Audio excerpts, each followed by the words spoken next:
Alright, next up we're going to look at the Eagle MAC Gen 2, I believe. This is the commercially available one off of their website. I got mine size medium. I don't know if anything of any value actually changes between the sizes, but I just want to throw that out there. Alright, so if you're a fan of 6094 style vests, this is going to be right up your alley. It has basically all of the same features that you're used to, with maybe some small differences in the details themselves. Right, so up front you have a Kangaroo Pocket, which looks like it's set up for 3M4 mags. However, it's actually set up to take an insert, and then it comes with the bungees, so you don't need them. You can put just a standard elastic insert in there, and then you've got bungees separate from that. So there's no division inside of this pocket, which leaves it open for subgun mags or dual 7.62 mags if that's something that you want to do. But they say it fits 3M4 mags, which it does. You just got to drop in an insert. For reference, it is a hook on one side and loop on the other. Specifically, loop towards the body, hook away from the body, so that you know what insert will fit in there. All right, moving up towards the chest, you have some cable routing and push-to-talk connection points, which is awesome. More vests need to include that, as well as an integrated admin pocket. Now there's no depth to this pocket, but there is a line of elastic retention on the body side that is sized for chem lights or pens and pencils and whatnot. So it makes a good map, quick reference card, writing utensil, and maybe some chem light pocket. Right. You're not going to fit anything bigger than that in the elastic, but that's not to say that it won't fit in the pocket itself.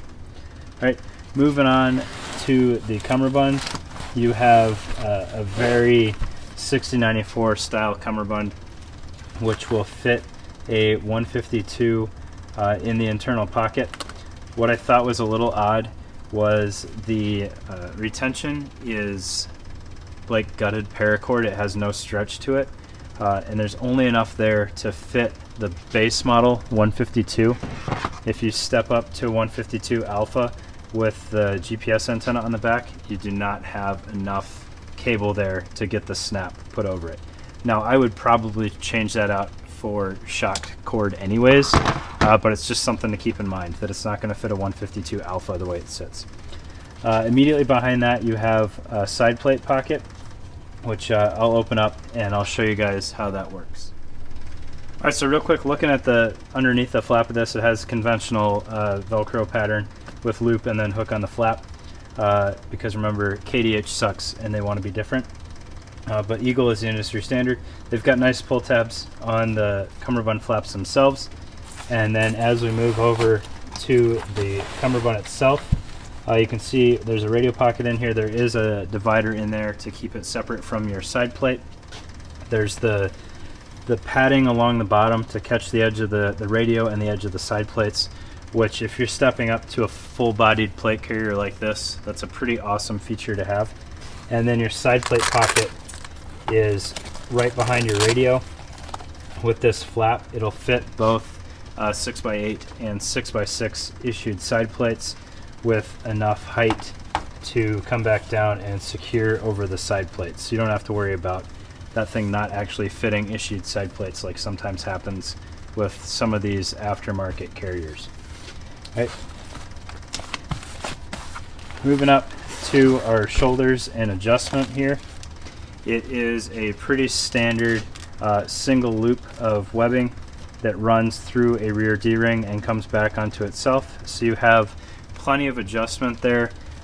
If anything, you might need to just roll up this end and kind of tape it right there. So if you had it super shrunk, you might have a little bit of bulk from trying to secure that.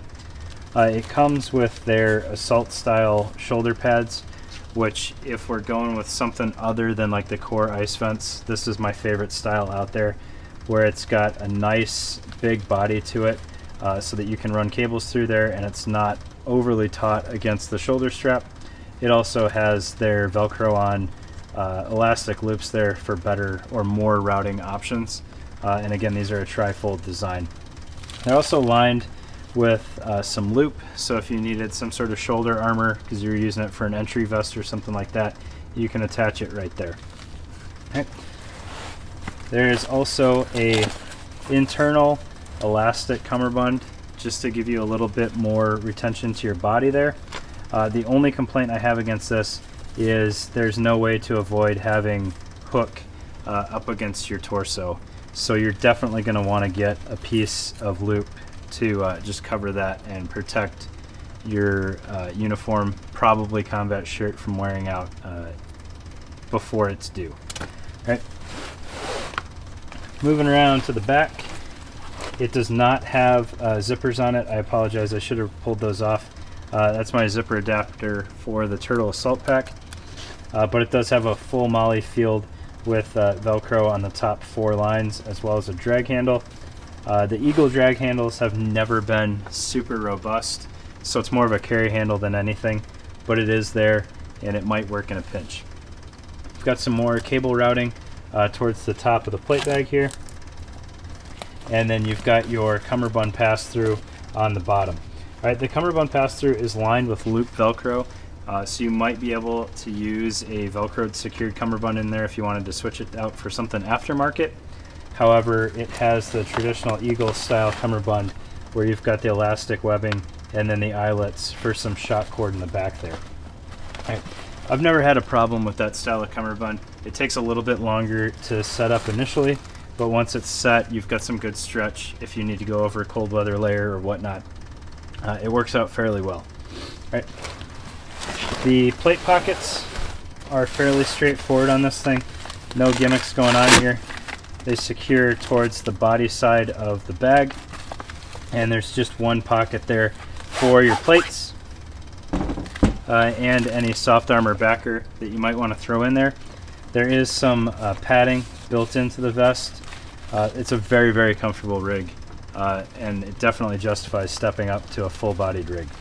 All right, and then looking internal on this thing real quick, you can see that there are mounting options.